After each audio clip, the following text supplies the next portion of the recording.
everyone, from Chicago. I'm Charles Brown, Portfolio Manager with CB3 Financial. This is a special edition of CB3 Live. This is an interview, part one, with Tom Basso, who has written a brand new work, The AllWeather Trader. It's going to be published in just a few days. I am getting a pre-publication interview because of the strength of the response of the first interview I did back in October that you guys raved so much about. So we are going to talk about the first 11 chapters in his book, and then we'll circle back next month and pick up the second set of chapters. The reason I'm so excited about this book is because there are many, many famous traders out there that could have written this book, multi-billion-dollar traders that didn't. And that's because Tom, in addition to being super successful, really cares about the trading community and investors in general and helping them prepare themselves psychologically to come to the market every day, whether they're managing money themselves or they're hiring someone to do it. I sat down with Tom recently on video here at his home in Phoenix, Arizona, and we kicked into how this book, we think, is going to change people's lives for the better. So welcome back to CB3 Live, Tom, live from Phoenix. It's great to be here, Charles. All right. Well, so I know you have many people interviewing you for your upcoming book, which is due any day now. I'm honored to be up front here near the beginning of the list. And what I've decided to do, this is just telling the audience, because I got so much out of this book, I think it's the most important book literally written in 2 decades. Not from Ken Griffin, not from Paul Tudor Jones, not from George Soros, but from a guy who not only knows it, but really wants to help the trading community. So we're going to do this in 2 interviews. Today we're going to cover the beginnings, how this book got started, risk management, and then in the next part, we're going to actually go through step-by-step stages. All right? So Sure. Throughout our interview, and this is just for the audience, so you know, I'm going to quote from the book. You guys need to get this book and don't wait for part 2. You need to have read this book prior to my second interview with Tom, which will be in a few weeks, okay? I'm actually going to start at the conclusion and work back to the beginning of the book, and I'm quoting Tom. The entire investing ecosystem revolves around you, the trader. The stock market, bond market, futures, cryptos, mutual funds, private equity, it all depends on you. You are the one putting your money into these markets, and each market will want to entice you with its offerings. Think of the psychology behind that. Picture yourself standing in the middle of the room with a dollar bill in your hand and hundreds of people standing around you screaming about why they deserve that dollar. Now, my first picture on that, and we're going to talk much later about picturing yourself in scenes, okay? And this has to do with the psychological part. But I pictured myself standing in a trading pit when we used to have trading pits and all these people screaming at me. How did you come up with this idea of positioning the trader so that they can mentally be prepared for what's going to happen? Well, you and I are old enough to remember trading pits. We are. Before the age of computers took over and we now have computerized exchanges. Sure. Charles, the way that happened was, of course, in the book I talk about extreme diversification, and I've gotten involved in crypto futures. I do a little bit of index options. I trade in like 30 different futures markets. I have probably up to 30 sector ETFs at any one time. So I get a lot of email from new exchanges that are starting up, enticing me to want to come to their seminars in Chicago or wherever to hear about what they're doing. And I have a lot of I'll have traders from something like Africa talking to me about how they've got a local FX broker they're working with. There's people that talk about working through brokers in Australia that are going to take the other side of their position, prop desks basically. Sure. So there's a lot of different inquiries that I get constantly about various ways of trading certain products and and I've narrowed it down to what works for me personally, and and what I'm doing for myself isn't necessarily what will work for somebody else. If you have no capital and you want to work with a prop desk and there's rules of the road there, you have to deal with those rules. That's your little life and your little financial puzzle that you're trying to solve. My financial puzzle's different. I may have more capital, so I'm trading my own account. I can set it up the way I want. I have a little bit more flexibility there. I don't have some of those rules that they would have to live under. Sure. So that's kind of the picture that I had. I get lots and lots of emails from different places trying to entice me to trade their product or their market or come to a seminar and learn about it, whatever. And that's kind of where it came from. And I see a lot of other traders being hit by that same barrage of offers. I think I want to drill home to the audience that you don't just, first of all, opening a trading account is one of the easiest things you can do. It's not like you're building a building and you have to have an engineering degree. You can open an account at Schwab with however much money you want, or any company. I should mention a different vendor out there, Interactive Brokers. All right, and all of a sudden, you're a trader kind of equal to what Tom and I have been doing for decades. It's because it's a low bar to entry, but that doesn't mean that you're psychologically prepared to do what you need to do. I'm on graphic 1 right now, which is the Dow over the last 5 decades. And you highlight on here Black Monday, which I remember, October 19th, 1987, the dot-com bubble burst of 2000, which certainly we remember, the housing crisis, 2008 and 9, and of course the COVID pandemic. The viewers can see on the screen right now that this chart goes up, but when you are in the middle of this is where the psychological toll takes its anger out, if you will, on a trader. And that's what I call recency bias. You look at what you're in right now. When you look at a chart like this, I found this very helpful. When times are tough, come back to this and realize that over 5 decades, the market has consistently gone up. I just want to commend you on putting this graph in there. I think it's really, really important. I'm sure you have people that come to you in angst and you say, you need to look at this chart and see that recency bias is what's bugging you right now.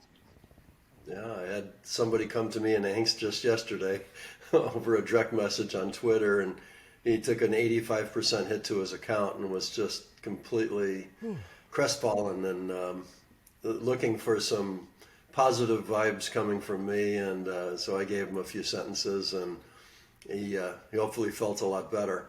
I think you and I have gone through so many ups and downs, we lose track of how many ups and downs we've gone through. And I think that what ends up happening is, as you start losing track of how many you've gone through, you've become a seasoned veteran at that point, and you just know that, hey, if the Fed's going to announce a rate increase or not, the markets are going to go up or down, and whichever way they go, they're going to go, and you got to go with it. And you don't get too hung up over the predicting game and trying to figure out what everybody's going to do out there. And I think you take in stride markets that go against you and the drawdowns that happen. And I'm on a drawdown right now, largely due to just the sideways action and a lot of the stock market trying to figure out what it's going to do. A lot of my ETF positions have stopped out. My hedges are on, but I've got some short-term indicators that are going long again. So it's a very confusing. Inside my portfolio, the positions are fighting each other every day lately. I know that feeling. And that's not really conducive to making the large dollars. It's when that all lines up, 9 different strategies all going one way and being right about it. That's where you can really get into coming out of a drawdown fast. Haven't seen that yet, but I've seen it all. Well, I know. and you mentioned later in the book, and we're going to get to this, and this is so important for people to realize that are watching this, 61% of the time markets go nowhere. 30% roughly, they're going up. Only 10% of the time they're going down. But what do we remember? We remember the down times. Exactly. I want to quote from your book now about when people get these times, when you're in a drawdown, I'm in a drawdown, everybody's in a drawdown that's long only, really from January 4th, 2022, roughly. because that was the peak of the market. They'll come to me and say, I'm just going to put the money in cash. I'm going to put it in CDs because it's risk-free. Well, this is a quote from your book, and I'm watching your face there. An investment is never truly risk-free. Things can change in an instant, and even if your self-worth is tied up in one investment, that investment could be moving fast against you, and you'll find yourself with significant losses. And you're talking at this point about one of your very first investments where you, and we talked about this in the first interview, where it took you 12 years to recover. Okay? In my years of managing other people's money, I've learned that no trader can hide from risk. It will find you. So then I get this mental picture of this evil goblin looking for me. The only truly sensible way to prepare for risk isn't to hide from it, but to tackle it head on. Take it from there. How do you tackle risk? And because our normal, fight or flight, and you're all about the fight part here. Do not flee. Go in and fight it and recognize it, extinguish it. How do you do that? I may come off as a serene, mild-mannered engineer, but in reality, I'm constantly taking the battle against risk and taking it on and attacking it. I think that there's a couple stories. There's the 12 years that it took me to get back to break even, but there's also my dad, who was very conservative, a postman, delivered mail, and he decided he would put all his money in savings and loan CDs. And those of us old enough will remember when interest rates went up in the early Reagan years. This would be post-1980. Sure. You ended up with interest rates up in the teens, trying to fight inflation, a lot of similarities to what we're seeing now, institutions failing, and in particular the savings and loans industry that was bringing in money at very low interest rates or loaning it out at very low interest rates. Right. And then to get the cash to loan out, they had to pay ever-increasing amounts of short-term high rates. So they went belly up because they were negative on the yield curve. The yield curve flipped the other way. Their business model was completely underwater. So the tune of hundreds of billions of dollars, the U.S. government had to bail out all of the people, most people like my father, who was just delivering mail, and this was all his net worth. But if you examine what happened there, he thought he was doing something that was guaranteed, number one. Exactly. Conservative, never went up and down like the stock market goes up and down. You can read the Wall Street Journal every day and the prices are up, the prices are down. He could not take that. So, and you're not even referring to You're not even referring to opportunity risk here, which is, not having your money where it could be. This is something where you or your dad was certain that this was going to be safe, and it turned out not to be. Quite completely. If the government had not stepped in, my father's entire life savings, save the equity he had in his house, would have been, and he owned his cars. So those two, the car, I think it was a single car back in those days, a single car and his house equity would have been his entire life savings. Every other piece of liquid asset would have been gone. So, it didn't stop him. We had enough to get by and buy food and, pay the house mortgage and the electric bill. But we were not a wealthy family at that point, and to have all your life savings go away, boy, that really struck not only him but me. And so then I started thinking about risk, and I was asked a later story, was out in LA, and I was visiting clients. And along the way, one of the contacts that I ended up getting in friendship with, sort of, was a local reporter that did a local financial broadcast. And she decided to interview me. And I went on, and she asked me a question about risk, and we talked about all the different instruments that have risk, and I tried to examine different aspects of the topic of risk, because there's not only the risk that the market movement causes risk to your portfolio, but there's risk involved in the institution that might be backing that instrument, like the company that the stock of which you're buying could go bankrupt. So you have the market risk of the price going up and down, but you also have the company that you own shares in could go bankrupt Yeah. or whatever. There's risk there. Double-edged. There are all sorts of interest rate risks, inflation risks, diminishing the value of your purchasing power of what you own. So if you make 5% on a stock and inflation is 5%, you're just holding your own. Exactly. You're not making any progress at all. So we were examining risk, and I made a statement that ended up getting picked up by the LA, is it Times? I can't even remember what the local They're still in paper out there business. is. It says money manager claims that T-bills have risk. And because I had said even U.S. Treasury bills, which everybody uses as risk-free rate when they do their calculations, has some risk. And people were taken back by that. And now, I mean, 40, 50 years later, I hear all sorts of people mentioning that even T-bills, the U.S. government could decide to default on the T-bill. Well, and of course, when you have an acrimonious Congress that wants to weaponize the re-upping Exactly. of the debt, extending the amount of debt that the U.S. can issue, it's crazy.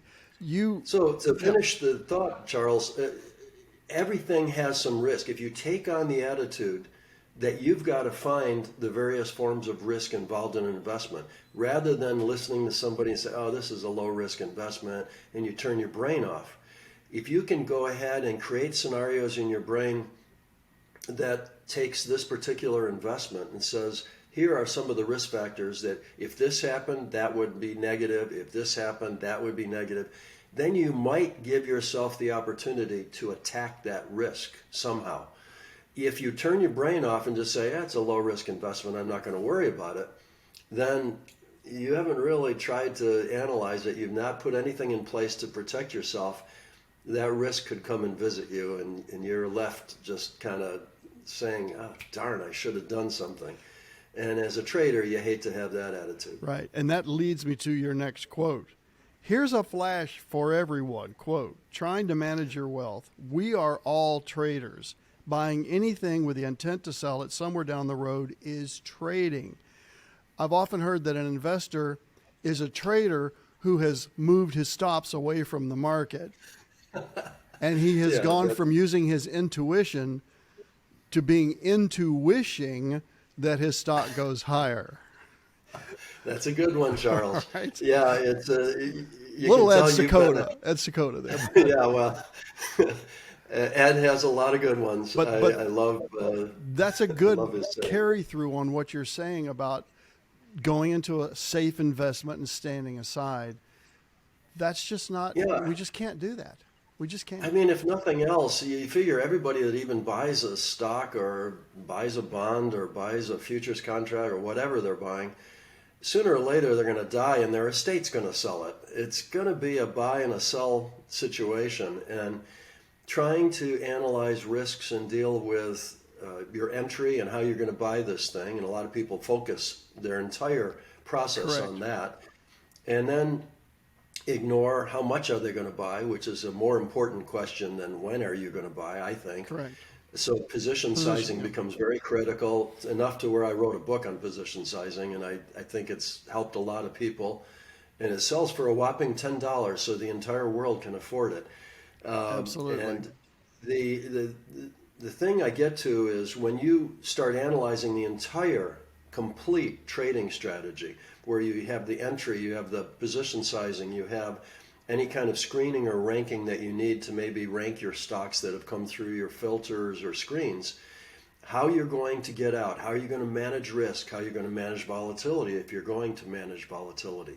All these things need to be pre-done prior to ever getting into that position. But so many people might do one of those and forget the other 6 or 7, and they're just letting the market and that instrument put it to them. Basically, they're just, they're not protecting themselves. They're not attacking risk. They're not considering. They say, I'm an investor, I don't have to worry about that stuff. Exactly. Well, that's fine, except for when the market goes down 50% in 1973 and 74, and your position goes down 50% along with the stock market, and you're sitting there kicking yourself for being in the stock market. You could have done something about it with your strategy before you ever got into the position, but you didn't attack risk. You didn't think about it. You Right. ignored it. You put this label on yourself that gave you the psychological ability to ignore it all.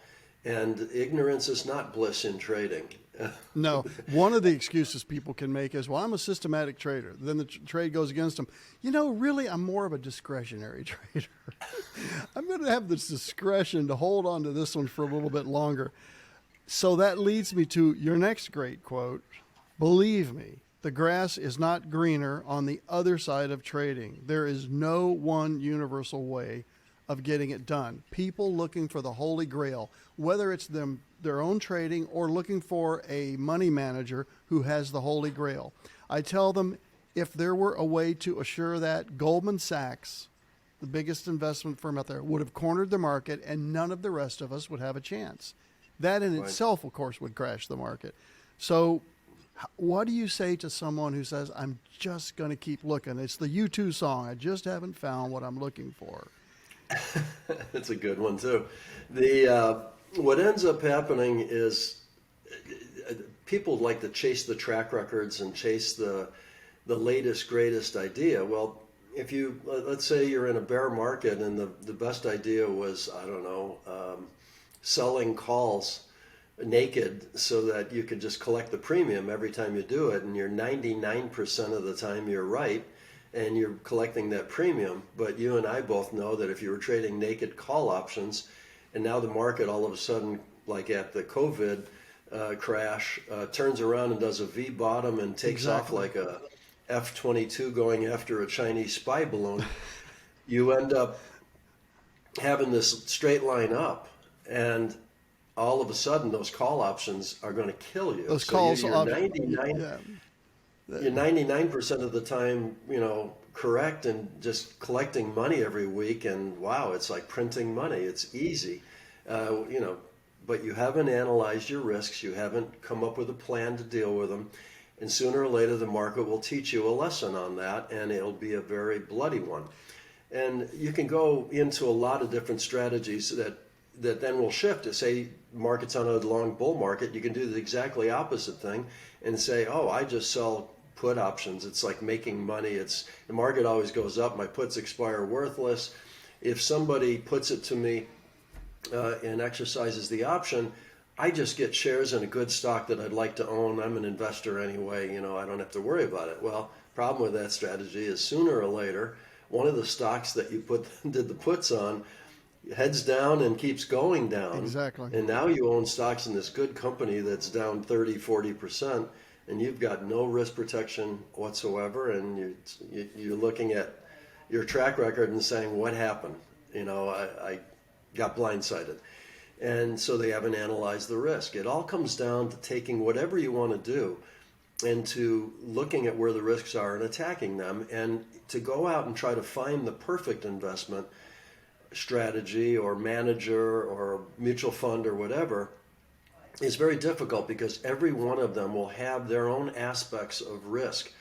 It's your job as an investor, trader, whatever label you want to put on yourself, to analyze where those risks are and can you live with them? Can you live with the kind of drawdowns that you're going to expect? Good old trader rule: if you do historical simulations and you have a drawdown of 10%, figure on a 20 sometime. Your worst drawdown is always ahead of you, not behind you. Yeah. And We know that, that's a don't we? good trader axiom that I try to live by. If you want a maximum of 10, you better look for somebody that's got a drawdown of 5. It's tough to find. Because the worst one's ahead of them too. So Worst one's ahead of them too. zooming in on these weak parts and addressing them, that's what you're talking about with is addressing risk. Here's your next quote. When you are practicing, you're trying to get better. You practice until the weakest part of your trading game goes away, and then what? Then you find a new weakness to work on.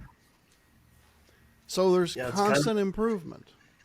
It's kind of like golf. You can get down to a 0 handicap and you're wondering why you can't be -1 or -2 handicap, or you're down to a 10 and how can you be a 9? Every time you figure out a weakness that you've mastered and gotten over that, then something else is messing up your ability to be perfect. And trading's the same way. I haven't found perfection, and I've been doing it almost 50 years, and I keep trying and keep getting better at it enough to write a book on it. Yeah. But I'm certainly not perfect in trading, and like I'm on a drawdown right now. If I was perfect, I wouldn't have a drawdown ever. So you have to figure out ways of uh, understanding where the drawdowns are coming from. You have to protect and make those drawdowns tolerable to each individual, which is different. I mean, some people are wildly gamblers and they could handle a big swing, and they'll roll the bones one more time. Other people are more sensitive. I'm in retirement. I don't want to go back and trade money again for other people. So I'm a little more cautious these days in what I try to do. I diversify a lot more than I used to. I try to automate what I can so that I have a life outside of sitting in front of a computer looking at colored graphs going up the page, which doesn't do much for me after 50 years of doing it. Sure. And, so I like to get out on the golf course or work on my house remodel that I'm working on now, or, do landscaping or get outside. I hate the thought of sitting in front of a desk all day, but that's me. Other people would love to sit in front of a desk all day. They've had outside jobs and they want to be inside in an air-conditioned climate. Everything's perfect, and they want to day trade. Okay, that's fine. Day trading's for some people. It's not for everybody. But I try to tell people you got to find your own special place, because everybody's got their own financial puzzle and they're trying to solve it. And there's a distinctively, probably logical place that you'll end up that solves your own situation. And it won't be what I'm doing for my money. Right. I think it's real easy to clone another trader. That's why there's so many subscription services out there when the accounts are going up. When you're in a drawdown with this other person, you're not only questioning yourself, you're questioning their methodology. Mm-hmm. If you're trading your own methodology, there's enough questioning going on during a drawdown. I'm sure if I know you and I trade in similar ways, you're going through a drawdown, there's some questioning going on there. But I want to talk about, I actually want to go back to an old trader story. So Victor Neerhoff used to tell these old trading stories. I'm going to see if you remember the date, January 10th, 1991. I bet you're going to in just a moment. So the Secretary of the State was named James Baker. And he was giving a press conference, and this is the quote from the press conference on January 10th, 1991. And I'd like you to tell the audience what you were going through in one specific market, because you've written about it elsewhere. From Secretary of State Baker: the message that I conveyed from President Bush, that would be the senior, and our coalition partners was that Iraq must either comply with the will of the international community and withdraw peacefully from Kuwait, or be expelled by force. And then he paused and said what might be the most famous word in all of trading lore, especially in the energy markets. Regrettably, in over 6 hours of talks, and nobody heard anything else, they were just buying crude oil hand over fist. That was the night that crude oil went from 18 to 40 and back. I'm thinking you remember that trade now. Oh, yeah. I was having computer problems, and I was sitting there. We were long, and it got to be 8 o'clock at night by the time we solved the computer problems, myself and another computer guy at Trenstadt. I went out and bought dinner. We took a rest and came back and figured it out and got it all done. And I just decided on the way out the door I was going to just check and see what our various positions were doing in the overnight markets. And there's crude oil going from the close that day of somewhere in the 32 or whatever. It was all the way up to 40. And I thought, oh my goodness, this is going to be an interesting day tomorrow. That's a huge move. Sure. Little did I know when I wake up and come into work, the trader, my head trader, is saying to me, crude oil has gone from 40 to 22 or something like that.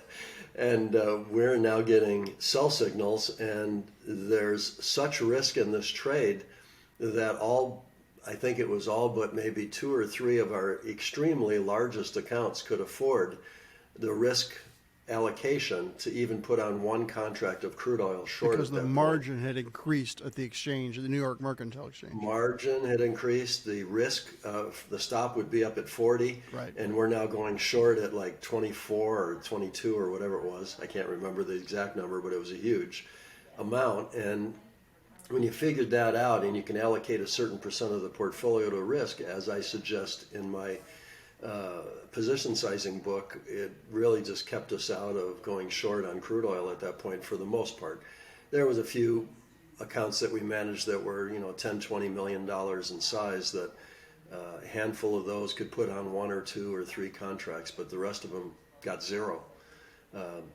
So essentially in our minds, we're short crude oil, but we're short zero contracts. Yeah. So this is important for folks to realize. Just because a trade looks like it could be enticing, and this is where we get to position sizing, which we'll get to a little bit later in the program and then extensively cover it next time. If this buy-sell engine that you're using says that here's your entry to sell, here's your entry to buy, that's a reverse, or here's your entry to buy, here's your entry to sell, and it is too wide for even one contract. It's not like stocks where you can increment a share at a time. But in the futures market, it doesn't work that way. You simply have to stand aside and not feel bad about it. It's all about return to risk with me. So if I've got too much risk, I've got to have a commensurate amount of return. And becomes a point where if you can't even put on one contract and get what you think is a normal statistical return to risk, you're exceeding your risk levels of what you can tolerate. You're just putting yourself in harm's way for a larger than normal drawdown, which then is going to affect your psyche, which we'll talk about at a future date. Yeah. But you're just setting yourself up for some rough times. Serenity goes by the wayside. Oh yeah, no more Mr. Serenity. Now you're Mr. Frazzled. And so I think that's, again, comes back to what are you doing with your strategy to set yourself up for success or failure. And if you step aside and are just patient and say, out of the next 1,000 trades I do, that's one of my favorite sayings to myself, think about the next 1,000 trades. Get the emphasis off this trade and on the next 1,000. And if you're looking at 1,000 and you got one market, crude oil, in the middle of, say, 30, 40 markets that you're trading at any point in time, and it drops out, goes to zero contracts, but all the rest are giving you trades, you still have a whole bunch of different things going on, games to play in, if you will, and you're still running your statistics, and those markets are giving you reasonable risk levels, Exactly. so you're able to participate in those. Then so what if you're missing one trade out of the next 1,000? You got 999 to worry about, and that's what I focus on. Yeah, exactly, and should be. So I love this quote to kind of button up this section. There may not be a perfect investment or strategy, but there is a perfect philosophical approach to that challenge. And that's to continually study and be prepared for what's to come. How did you arrive at that? That's great. Just great. Yeah, how I arrived at that was that I get almost daily either direct messages or posts that will come in that ask me questions about predicting what the market's going to do. I mean, just yesterday we had a Fed announcement that came out, and by the end of the day, I didn't even know. I was tied up at the construction site of the new house, and I didn't have time or very much ability to go in and monitor what the Fed was doing that day. But I had all my stops in place. I have the strategies ready to go. And one of the posts that I saw that was really kind of just opened the door for a discussion of this was a survey post saying, do you think the Fed action tomorrow is going to be bullish or bearish to the stock market? And so I guess the actual question was, are you as a trader going to be bullish or bearish with respect to the stock market in tomorrow's market? So trying to preposition somebody going in on a particular decision ahead of time, essentially predicting.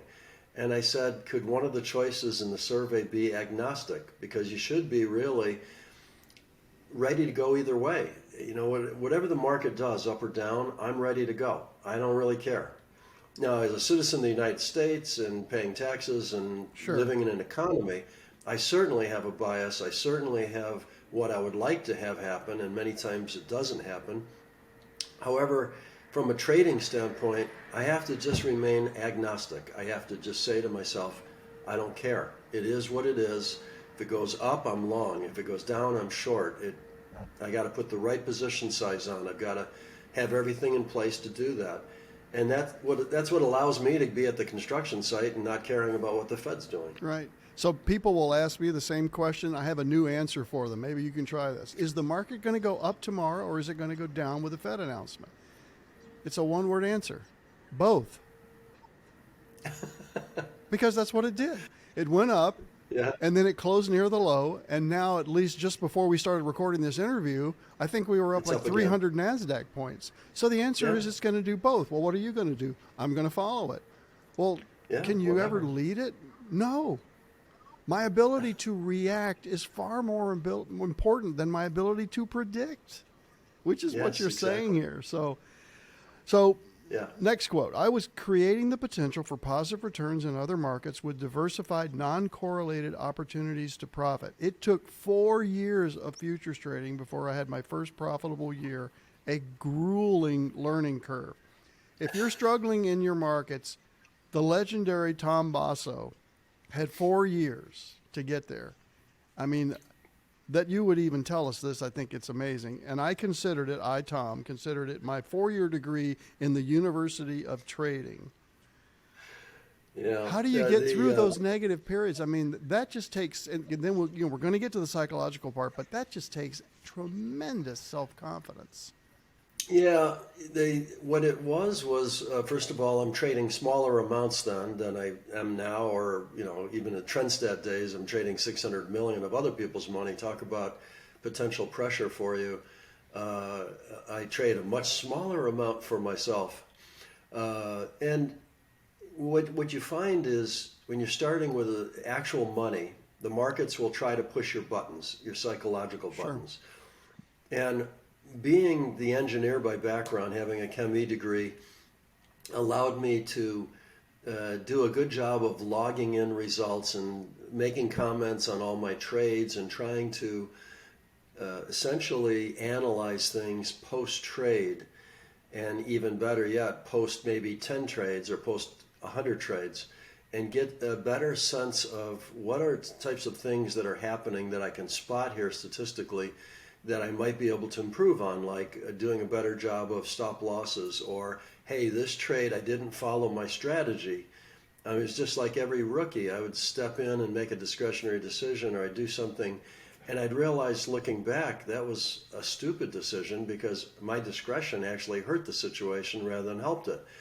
And so you start telling yourself, wait, if I could create in my own mind, we'll call him super trader. He Right. does everything perfectly.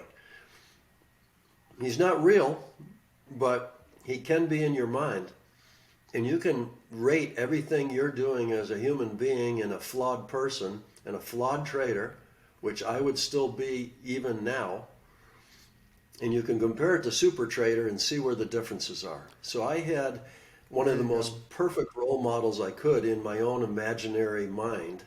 Because remember, back in the days when I'm starting, in this 4 years that you're talking about are going on, PCs did not exist. Sure. I'm doing this on paper and pencil and graph paper. I'm doing studies by hand with an add, subtract, multiply, divide calculator by Texas Instruments that cost me something like $150 back then. Now they give them away Right. like candy At if the you open a grocery bank store. account. Yeah. Yeah, exactly. They're worthless. And that was the technology of the day, believe it or not. So I'm doing whatever I can to analyze this stuff, and I could see that I was making progress. Maybe the first year I make all sorts of rookie mistakes. The next year I make less of those rookie mistakes, and I make more of maybe taking on too much risk on a trade, or I'm starting to see where there's some places for me to be able to improve. Mm-hmm. And that gave me the self-confidence to keep going and to go another year. I lost less. Every progressive year, I lost less money as a percent, and I kept getting closer to break even. I could see that, if I just had that one trade, I'd be profitable this year. And I started getting close, and that's why I just kept making progress and staying with it, and saw the vision and just got there. Fifth year, I was profitable and never looked back, and started getting into the CTA business, and became well known enough for Jack Schwager to interview me for New Market Wizards, and I sort of became a 20-year overnight success at that point. Isn't that the way it works when you've put in all the dues, but then that pays off in an overnight when you got the interview? So you make a comment here, and we touched on this earlier, the stock market spends a heck of a lot of time going nowhere, about 61% of the time sideways, 31% up, 10% down. Have you, I'm sure you have, looked at other markets? How about we just cover three futures markets: crude oil, gold, and bonds. Are those percentages roughly similar? So if somebody's heavily in futures and they're seeing drawdowns, could they reference these numbers I just gave for the stock market as far as whether they're in a first standard deviation move of a drawdown, or do futures markets behave differently? And for that matter, Forex, if you want to comment on the foreign exchange market. I'll say that I haven't done that study specifically, so I would be pulling on my judgment and my experience, but I would say all markets will tend to have more sideways than they have directional moves. Commodity markets, when you look at some of the CTAs out there, they're going to have their best days. The commodity trading advisors are largely a trend following crowd. And so when they have markets like crude oil going crazy, you'll see more profits in the CTA industry. When markets are having a struggle and kind of coming back on themselves and going sideways, you'll see CTA losses generally. And you've had a lot of a lot of the last decade, I guess, CTAs have not performed, as well as, say, some stock market folks. So stock market has garnered a lot of the attention from normal retail investors. But what's happened in the last year or two with the Biden administration and just complete, inflation firing up, all these weird spending packages that end up doing crazy things to the economy, and now a war in Ukraine, and this world is a crazy place lately. You're going to get movements that are going to cause things like orange juice to go nuts, or things that you don't even expect. Crude oil to go 30, 40 point moves. Those are going to be profitable to a lot of the large traders. And so they become the faddish thing of the day. And people look at their stock portfolio and say, wow, my stock portfolio is down 25, 30%, whatever. And maybe I should be putting some money over here with these CTAs. And so, and the thing just evolves over and over again. The story repeats. What is happening and is profitable lately, and what should I then go chase, and only to find out that that's the bloom is off that rose and we're now on to something else. So when the market crashed on October 19th, didn't you have some clients that said, we just got killed in stocks, you did great in futures, close our stock accounts, we only want to trade futures? And if I remember, and this was in their pension plan. Right. And so at some point you probably have to say, you know what, I'm not the right money manager for you, because we're going to take an all-weather approach. You may not have used that phrase because that's, of course, the title of your book. But, yeah, it's got to be frustrating when people want to cherry pick. So next quote, trend following, buys when the trade trend's moving higher, of course, sells when the prices are moving lower. In sideways markets, this leads to whipsaws where traders end up buying typically at small losses, but multiple times in a row. So, confession, I actually have had this year, if I look at all my positions, one time a total of 23 small losers. I trade with 0.5% risk, but I love the way you say that. Enough of these happenings across the markets, and you have yourself a nice little drawdown that's a mental drag. I would never put the word nice and drawdown in the same sentence, but I'm guessing that's part of your serenity. I mean, should we just Yeah. be able to tell people from your 50 years of trading, Mama said, as Paul Simon's song, Mama said there'd be days like this. There'd be weeks like this. Yeah. There'd be months Yeah. like this. Yeah. Well, it comes back, Charles, to what I keep saying, the next 1,000 trades. If you have 19 or 20 in a row out of your next 1,000, it sort of starts diminishing in your mind the importance of focusing in on any one trade or the last 19 trades or whatever. Sure.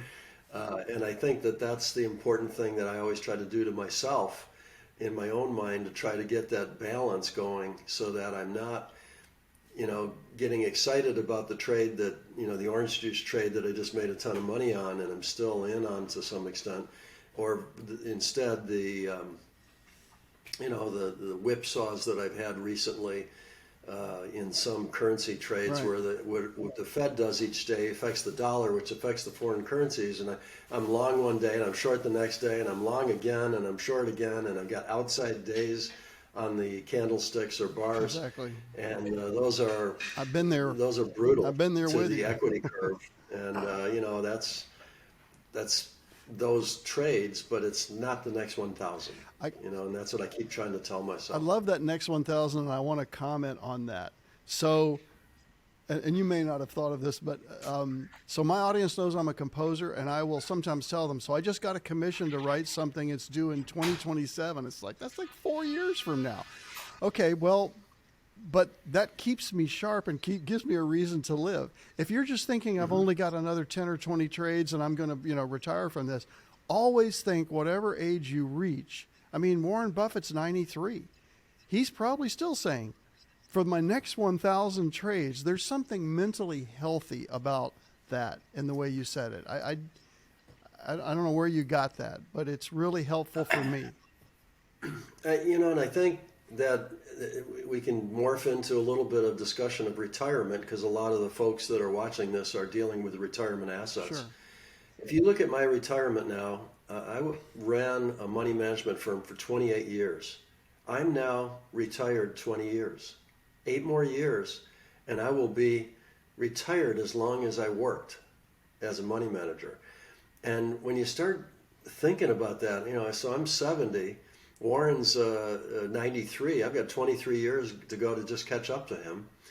Longevity seems to be increasing. I still work out. I still, take supplements, try to eat healthy, try to do things Sure.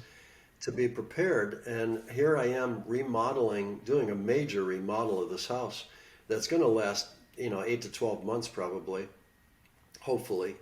And like tomorrow, the floors are coming out. This is serious stuff. And yet, I'm 70 years old. A lot of people are sitting back and watching television every day. So I'm as busy as I've ever been. But I'm choosing to do things that I enjoy doing and that I think are fun and challenging, and including things athletically, trying to play golf, trying to do, workouts. I plan a workout after we're done with this interview, actually.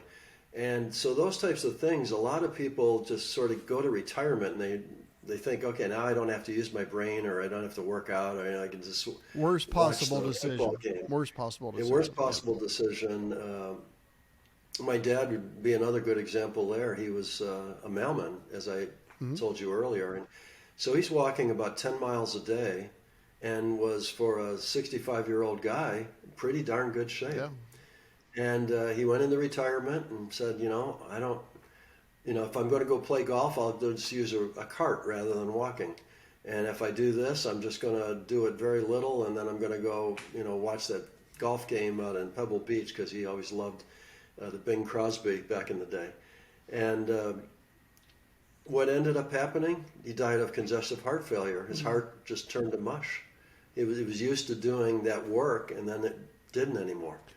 And I always thought to myself, retirement for me is a completely different definition. It's allowing me to set my schedule and to do whatever I want to do just about every day. Now, you and I set this time for this interview, but I chose to agree to it. Sure. I could have said, Charles, I don't have time this week. The weather's nice here in Phoenix. I'm going to go out and golf today.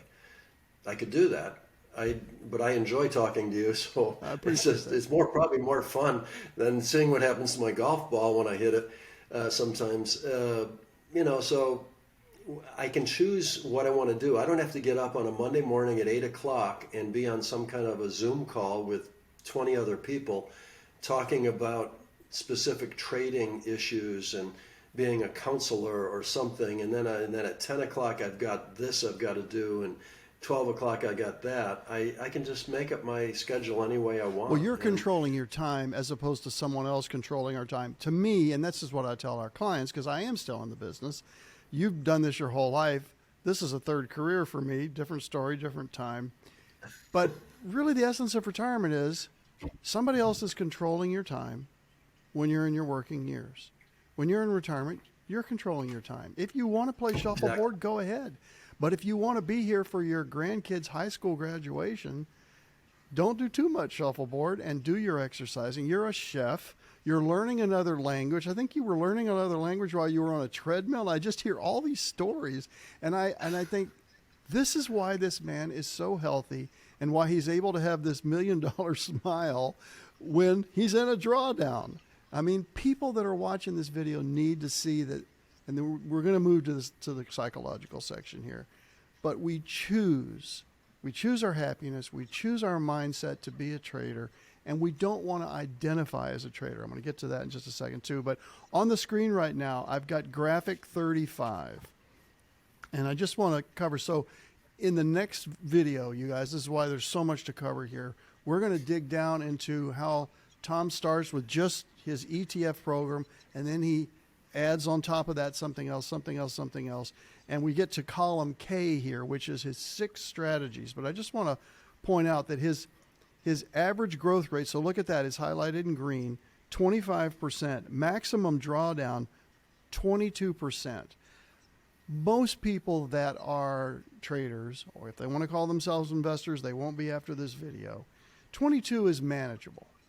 And you're able to do that. And yet, I want to point this out.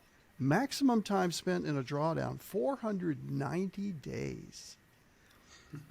That seems harrowing until you realize, well, what did you have in 2008, 2009? What did you have in 2000, 2002 to get back? Mm-hmm. This time, though, you have a plan. If the person watching this implements what you talk about, and we're going to, again, that's why they have to read the book now and come back for the second half. Tell me about this testing that you've done. I don't need to know the program, but it seems like it's pretty exhaustive. Yeah, what I'm really trying to say and do psychologically to myself, and I'm offering it as a way of thinking to other traders who want to be more of an all-weather trader in the book, is to think about any one strategy. Take the first one that you mentioned, the ETF strategy. I'm trading 30 different sector ETFs. Okay, that's simple. A lot of people could do that, and it's not that hard. Throw some moving averages against them. Now you have a buy-sell engine. That's pretty easy. You could trade equal dollar amount of each. I wouldn't do it, but that's could be a way to position size that would not get you outlandishly off the chart. So now you have a simple little strategy that you could run with your IRA and be in retirement. But if you then, went one step further and asked yourself, okay, let's see, we know that there's going to be up markets. We've seen them in the past. We know that there's bear markets. We've seen those in the past. And we know that there's a lot of time the market doesn't really go very far and it's got to go sideways choppy. So if I do this moving average and it's to buy only, what do I do during a bear market? So the bear market's going to go on for 2 years, 3 years, 6 months, whatever. Psychologically, I'm going to be sitting there making money markets and waiting for new buy signals to come in. Is there something I could be doing as a trader during those periods that would tend to make money? And that's where you come up with maybe a strategy of trading a simple amount of micro futures or something else that would be able to exploit that condition. So I think that trying to put the holy grail together by making the perfect strategy with all the perfect instruments, having everything come together into one little nice package, I haven't found a way to do that. It doesn't make any sense. But finding multiple ways of exploiting certain conditions and combining them together so that each one is sort of like your kids. You love them all, but they're all different. They have very different personalities. This one likes sports, that one likes books, and this one's into what's happening with the Instagram with some Right. model. I think it's fair to say that sometimes some shine at times when others are not shining, just like investments. And that can be sort of by mathematical design. A simple example would be if you've got this upside only oriented buy a sector ETF when the market's going up and go to cash when it's going down. That's a simple, easily definable, Sure. and almost everybody listening to this could do that. It's not rocket science. And then if you took, and let's create strategy 2. Okay, we know that a down market is not going to be a kind to that particular strategy. And if you look at enjoytheride.world, I share with everybody my own hedging strategy. Right. And it's not for everybody. And I would encourage people to use it as an example of where to begin and create their own. But I use it as try to provide inspiration to traders. But basically that strategy is a downside only puts on short sales or only does futures hedges only in down markets. Well, now look at what we got. We got 2 different strategies. We marry them together. Now, one of them is going to be definitely profitable when you have a crushing bear market. That would be the hedge. Sure. The other one is totally upside oriented and is going to crush it when you have a big long run of a bull market. Wouldn't that be nice to have those 2 together in your portfolio, and you allocate a little bit to this one and allocate a little bit to that one, and now you're getting a little bit more diversification by strategy. Then you start saying to yourself, well, I'm doing both of these things on a 21 to 50 day basis. How about if I come up with a strategy that trades in a 9-day frame and goes 2 directions? So I'm going to take the micro futures in the NASDAQ futures. Let's just make an example out of the air here. Sure. And let's do a 9-day set of indicators. So it's a completely different time period than the first ones you're measuring. And you create a third strategy that goes long or short on a 9-day basis. So you're going to have a completely different equity curve. You're going to be able to handle sideways a little better because you've got a more sensitive indicator there. And that's not rocket scientist either. You can do that. It's not that hard. It doesn't take that long. But you have to be able to sit there and create the scenarios in your brain and say, let's do something to exploit this condition, and we'll add it to the portfolio of strategies. And I'm up to like 9 strategies now that I do across, at the max, I probably have about 60 to 65 positions. Yeah. That I run. And you cover that, just so the listener knows, that's going to be in detail in the second half here for sure. So another benefit of you talk about the hedge. If you make money, which you likely will on the hedge going down, if you then want to buy low, the market gave you the money to buy low.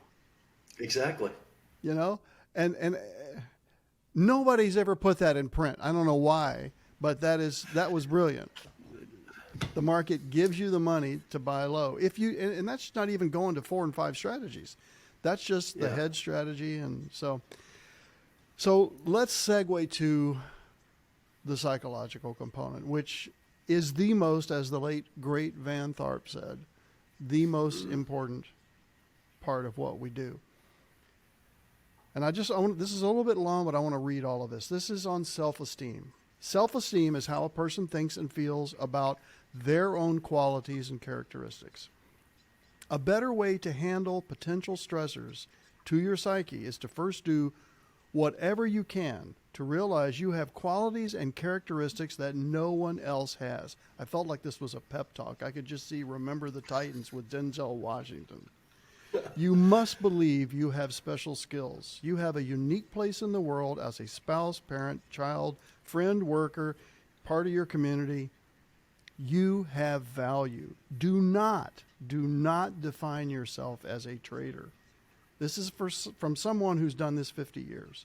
Define yourself as a person important to the world in which you live.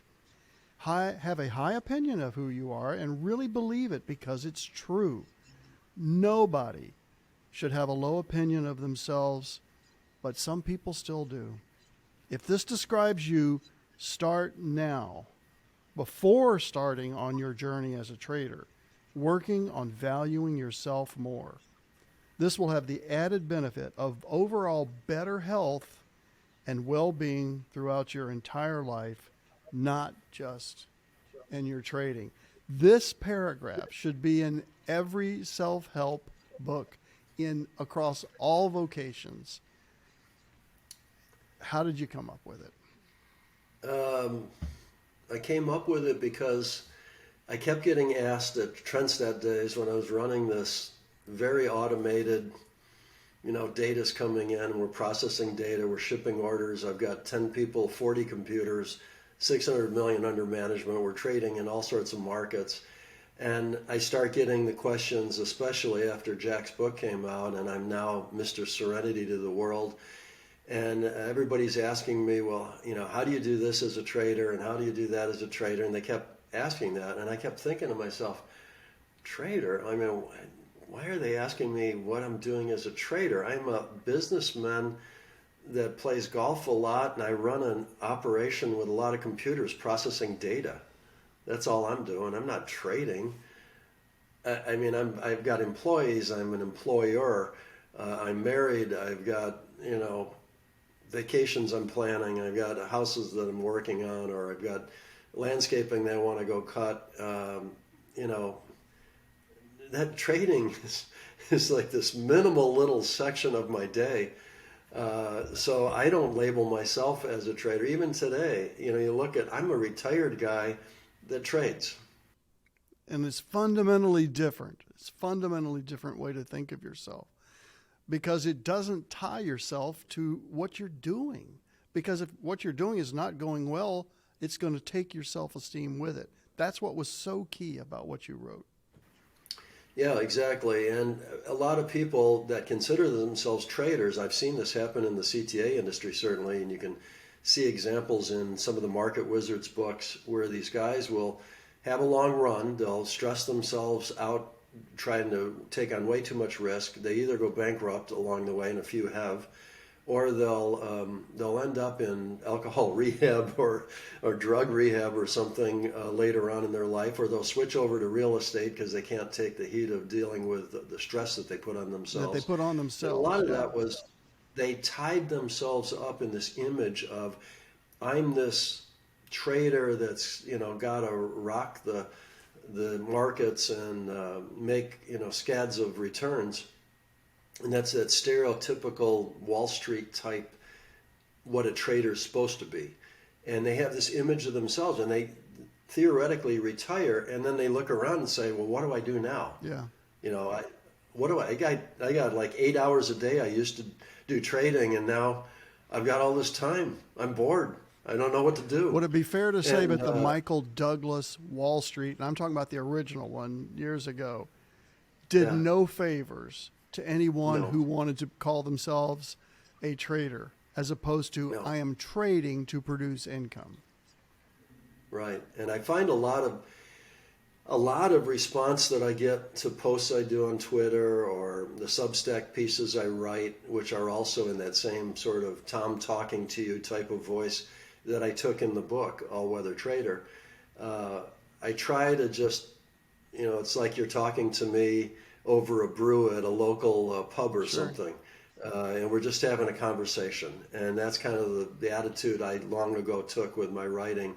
It's more effective. It's easier for people to understand, and they can relate to it better. And I try to get across the point that you're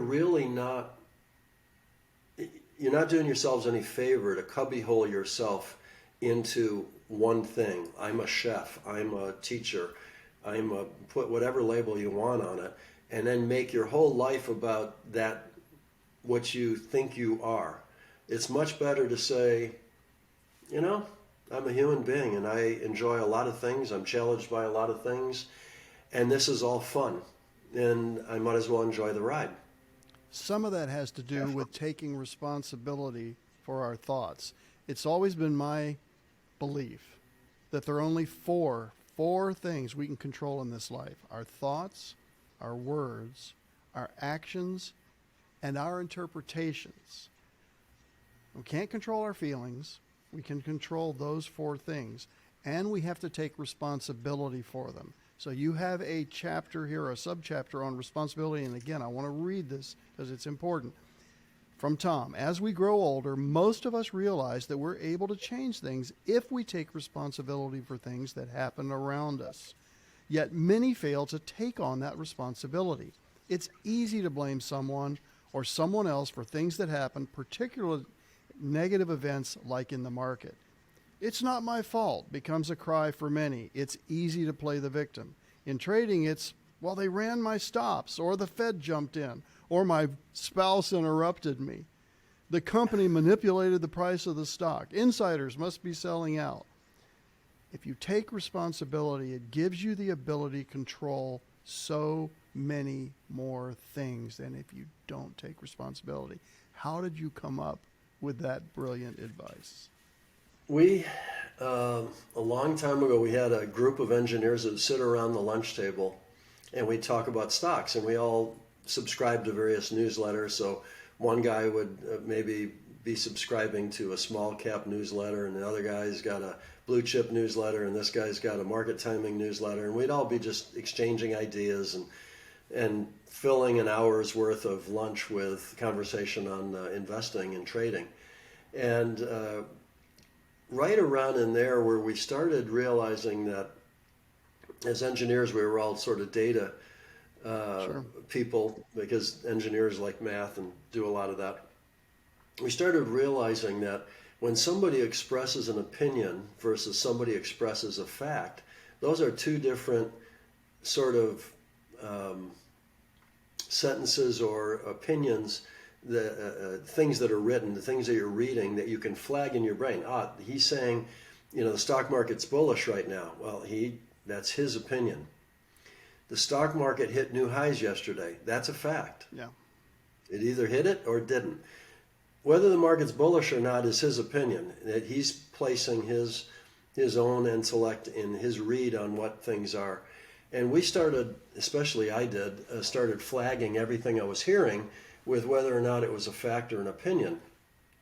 That led me to, if I'm paying attention to just the data and the facts, and I'm sort of ignoring people's opinions, then it's my responsibility to make the decision and have my own opinion on what those data mean.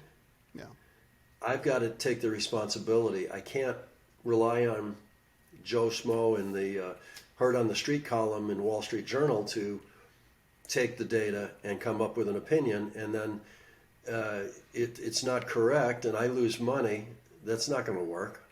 So I start really concentrating in on the data and taking the responsibility myself, and that's where the responsibility, I started realizing that the more I took on responsibility, the more it forced me and gave me the energy and the drive to get to the bottom and come up with a way of taking this data and making decisions and dealing with risk and dealing with market moves and dealing with sideways and dealing with bear markets and all these things, because nobody else was going to do that. It's my responsibility.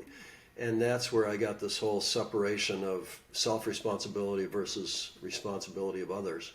Their responsibility is to them and their own clients, themselves. They've got their self-responsibility. I've got mine. And if everybody paid a little more attention to that, I think the world would be a better place. Oh, no question. I've used the metaphor sometimes of, if I'm not taking responsibility, it's like giving the remote control of my life to someone else, and they're pushing the buttons and I'm gyrating and doing whatever. Give me that thing back.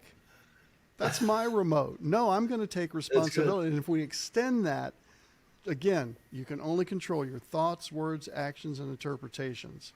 We can interpret that you're having a good time here.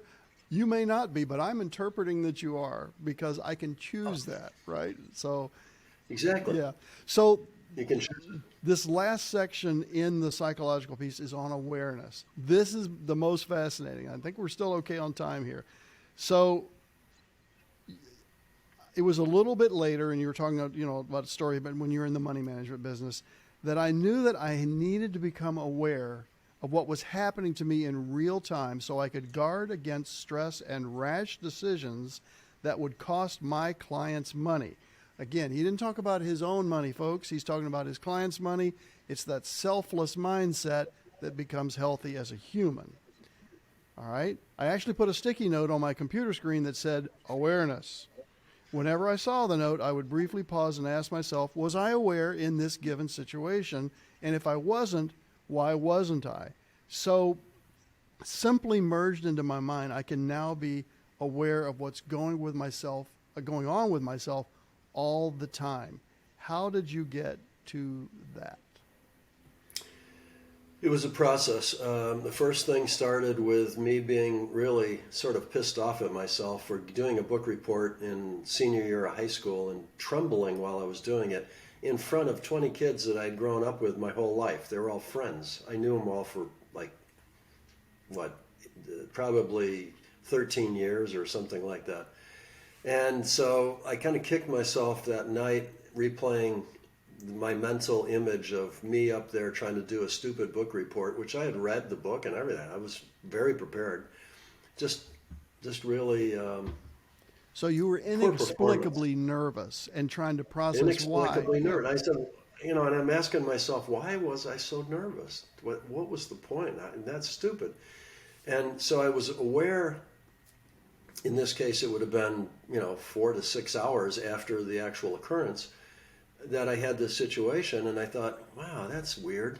And so I started the process of doing that every night. Like before I'd go to sleep, I just kind of play back the day and think, what major event happened today, and how did I relate to another person, or what did I say, or those types of things that you talk about, the 4 things. And I, little by little, started realizing that there was this feedback loop going on that was maybe helpful, that I am trying to improve myself as how I deal with my mental processes or as a person. And I'm not doing it real time. I'm doing it kind of like as a post-analysis sort of thing. But at least it was something. I felt like I was learning about myself a little bit as I went into college. As I got into college, freshman year, I was on a floor of 50 guys up at Clarkson University, and we had a first place basketball team. And 4 of the 5 guys on the basketball team were all recruited by the fraternities, but I was going to stay in the dorms, and I was 6'3", so hey, ask the tall guy if he wants to play basketball. I've never played basketball before. And so we cobbled together a team. We thought, well, hey, we're in first place. We might as well make use of that, and if we can just cobble together some victories, maybe we can get in the playoffs or something for the floor in the intramural league. Turns out we won the whole thing. We devastated people because we were all inexperienced basketball players. So it'd be kind of like a Three Stooges movie. You take the ball. No, you take the ball. Nobody wanted to. We could just keep killing time, and there was no time limits in the intramural league, so we could knock 2 minutes off the clock with the best of them because nobody wanted to take a shot because none of us were any good. But we played mean defense, and at that point I had to call the defense from my position as a forward on the front on the right side. So I'm constantly keeping track in my mind of a guy going behind me from the right out of my vision, and he didn't come out the left, so that means he's back there someplace. And at the same time, I'm saying, hey, Barry, there's a guy to your right. Gary, get out on that guy on the left. Pete, there's a guy cutting behind you. I'm yelling this out on an ongoing flow while I'm keeping track of this guy that's going behind me. So you're being aware about yourself, but also helping the other players to become aware. At the same time. And that struck me as, wait a second, I am morphing 2 tasks in my brain, and they're both occurring just wonderfully and smoothly, and I'm having no challenge doing this. And somewhere around there came the realization that all this post-analysis didn't need to be 5 hours or 6 hours after it occurred, that I might be able to do it a bit more real time if I could get myself in the right mindset. Right. Now I leave college. I've got that tool in my brain, and I'm out there in the world, and I'm starting to do some trading, and I'm getting into all the typical stressors that come with trading. And I realized that some of my potentially rash decisions or things that might not be productive were because I wasn't aware of what I was doing at that point in time. When I put the sticky note on my computer, it kind of forced me every time I saw it to just pause a second. Was I aware or not? And what I found out of that was very interesting, because especially since I'm on the computer, that if I do a simulation with my hand here in front of the camera, that when I was tense, I could feel there was a little bit more tension in these fingers on the keyboard. And if I just relaxed, all of a sudden, my shoulders relaxed, my back relaxed, my mind relaxed. That was a trigger, that it was an indication that I was kind of putting a lot of nervous stress or energy on myself, and I could relax down. So a physiological benefit to a mental adjustment.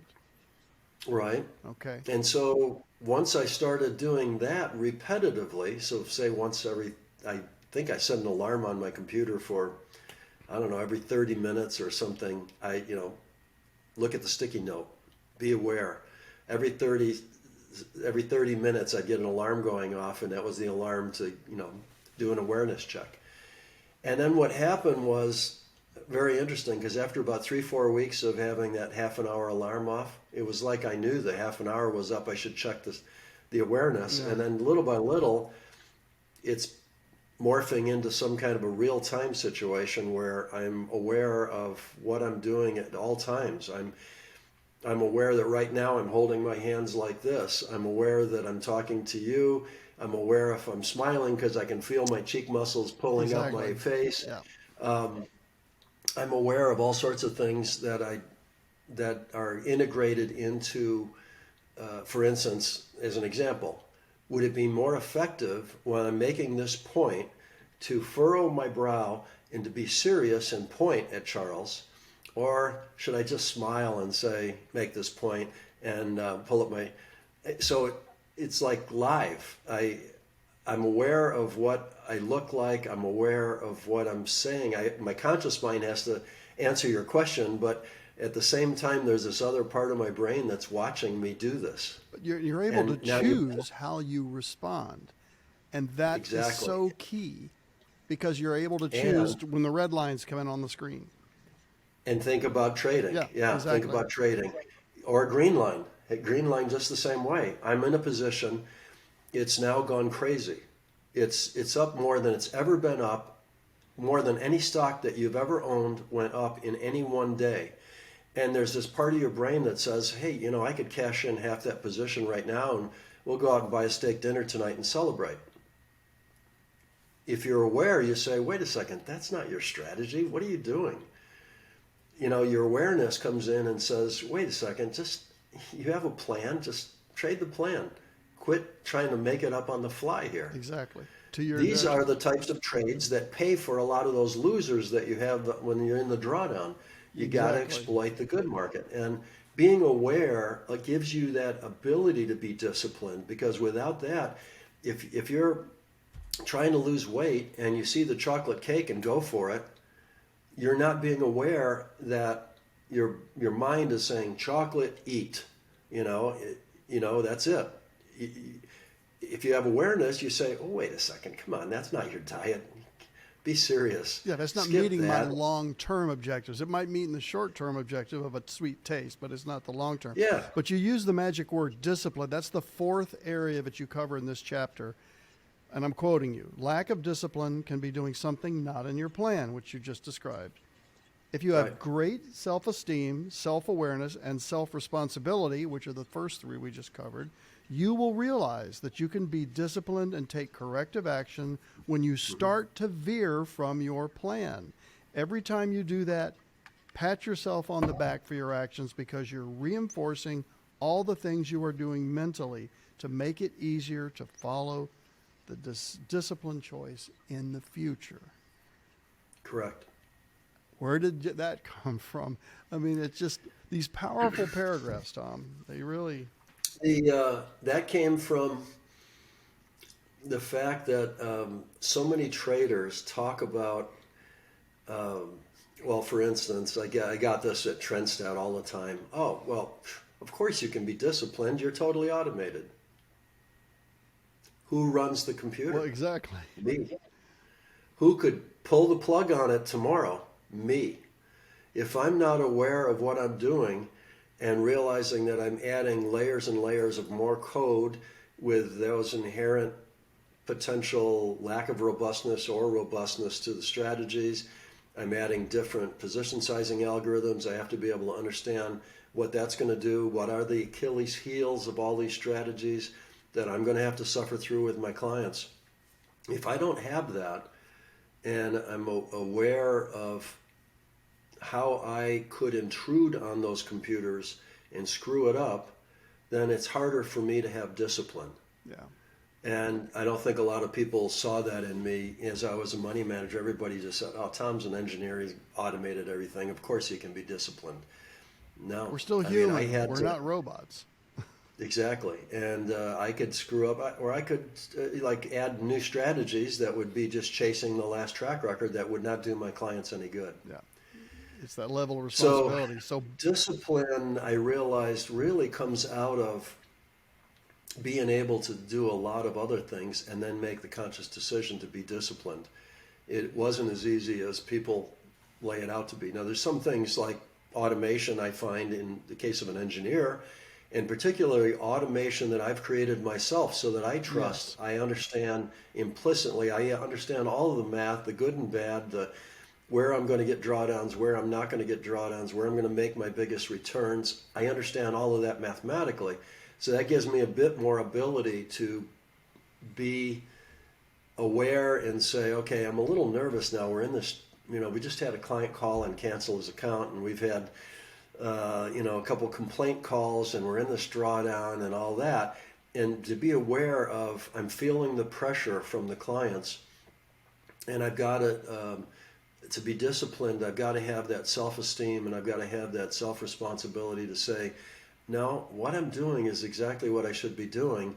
They're making the mistake by leaving. It's not me. Exactly. And to hold to that discipline and to understand what was going on. So if you think trading is difficult for your own account, you should try to trade other people's monies. That just adds another whole layer of psychology and mental. Yeah, of which I'm very aware, for sure. For sure. It's I don't miss it, Charles. I hear you. I have the people watching my show know that I sold my business in 2014 after my non-compete expired. I took on just a handful. So I have a handful, and they're really friends. We go out to dinner every year, at least once. Yeah. But your last quote here, to wrap this up, balancing your mental state, it's totally within your power as a human to decide whether or not you wish to remain in an emotional mental state, healthy mental state, or not. If you realize that you are in a non-helpful mental state, change it. Change it to something that's helpful, and enjoy watching the movie of your life. And I would add, enjoy the ride, which must be where you got your phrase there, enjoy the ride. Because yeah, a little bit. The enjoy the ride story really came out of a post I did on social media, and I was posting for my family. And some other people, money manager friends of mine and investors that I knew and all that, started following me. And so now this is getting a little bit more out of hand. It's not just me talking to my brother-in-law and a couple of other people about what I'm doing with my hedging. It's now getting out into the public realm a little bit more. And I've got maybe a few hundred followers on Facebook or something. And I go through a hedge trade, and I come out of the hedge trade, and it's a whipsaw. So I put the hedge on, taking it off. My stock portfolio on that side long is doing well. So I've broken even on the whipsaw, essentially. I've just cost myself some profits that I would have had if I hadn't hedged. But I point that all out and say, oh, now we've had a big day over in the stock market, and the long side of the portfolio is doing well. Right. And I'm kind of pointing out the insanity of it all. It goes down, and then we're going back up. Enjoy the ride. And I answered, I just hit the last sentence of the post, and I said, enjoy the ride. And I got so much feedback from saying that. Exactly. I thought, well, I might as well use that slogan again. everybody loved it. And I would so, argue that it's so easier to enjoy the ride when you've defined your risk. What we've talked about pretty much this whole video. The difference exactly. between using your intuition and just intuiting that this trade is going to stay long and going to do great. And Yeah. there's a very famous female money manager out there who is in a 70-some% drawdown at one point. You know who I'm talking about. And yet she I sticks can to her guess. guns because she has a strategy. But her strategy doesn't necessarily work for everyone else. So you guys can see on the screen now, I've got chapter 12 up there, getting started with all-weather investing. That's where we're going to pick this up in interview 2. I cannot implore you enough. Go get the book today, or when it hits. I think it's the 28th. When's it actually hitting, Kindle? 28th is 28th on still, Kindle. L day is still, launch day is still 28, according to all of my contacts that are ushering this process Right, forward. exactly. I'm not doing it all myself. There's a far more to publishing a major book like this than I would have ever imagined. Didn't think it was going to be quite this difficult, but I've been at this for about a year and a half now. So this book has a collection of just about everything I can throw at it in the trading world. So anything, if you've all read posts that I've done or Substack pieces I've written or whatever, I've covered just about every topic that I've ever covered in any of these little things, but I put them all in one place. So this is sort of my trading autobiography, Yeah. if you want to call it that. It's a story of my entire trading life and how I added things and why I added them, hopefully as an inspiration to those that follow me, and how they're starting out at a very small spot and with one strategy, and how can you evolve as a trader, and what were some of the thoughts that I came to through experience over the years, and tried to be a helpful voice for people starting out and trying to get better. So as a last question here, and this I think is a fair question. So now as a book author and publisher, have you enjoyed the ride? Yeah, I enjoy it every day. When I retired, I put a smile on my face, and it's been there ever since. That's great. No matter whether you're cooking or golfing or learning Spanish, I whatever cook. it is. I produce wine up at my mountain home. Right. I made an Amarone this last year. That was fun. Gosh, I do all sorts of cooking. I've done charity dinners where people bid on a dinner from me, and I bring them over to the house and I wine and dine them with Italian music and all sorts of different Italian wine. And I've brought in as much as $1,000 roughly to the Humane Society up there in the mountains. That's awesome. Just cooking a dinner that I would do for 6 people anyway. You know, it's fun stuff. And you know, giving playing back golf, to working society, out, yeah. remodeling, helping out people on the internet. You know, with like the 85% drawdown guy that I was telling you about Right, earlier. exactly, yeah. He's pretty crushed, and just giving him a couple kind words can help maybe get him started on the next leg up. And so that to me is very satisfying, helping people. And use the enjoytheride.world website is just a collection of everything Tom Basso in one place to try to help me help people. Yeah. Because if I have to do single interactions with everybody, there's not enough time with the day. I put a post out just 3 days ago saying we were 1 week out from the book launch, and it's been looked at on Twitter by 65,000 people. That's because have they're gone all past it. waiting for it, Tom. Yeah. And there's almost 400 people have hit like. One person quoted me on something I said. I don't know what they did. Another 40 people retweeted the tweet to their followers. And then there was, I don't know, 6 or something people did something else. They shared the image, or I don't even know what some of these terms mean. But in any case, just one post that's all over the place. So I've got an ability now to help a lot of people, and it's more efficient for me to say one thing and have 50,000 people see it. Yeah, it's leverage. I mean, it's than kind it of is what we for use me in to- the markets, right? Leverage. So you're able to get Yeah, out in I front of can't- people. So You know, people will ask me, can we talk by phone? No, my schedule is is fairly busy these days. It'd have to be a really crushing thing that we'd have to discuss that would require that we do this by phone. Yeah. Leverage right here. I'm talking to you. You're going to be showing this to all sorts of other people. So the things that you and I both have said, and I think that you've had some wonderful points yourself, I think that helps a lot of people. And what's wrong with that? Yeah. What's wrong That's what we're with trying to do. one person helping another person? We want people to be successful. Guys, get the book, read the book, come back in a few weeks. We're not sure. We haven't booked the date yet, but when Tom's done with his first round, we're going to have a second round. We're going to cover starting here in chapter 12. Tom, thanks for joining us. Here's to the very best L day, as you call it, launch day possible. And we will circle back sometime in April and go from there. Thanks, Charles. It's been fun. All right. It's been great. Take care.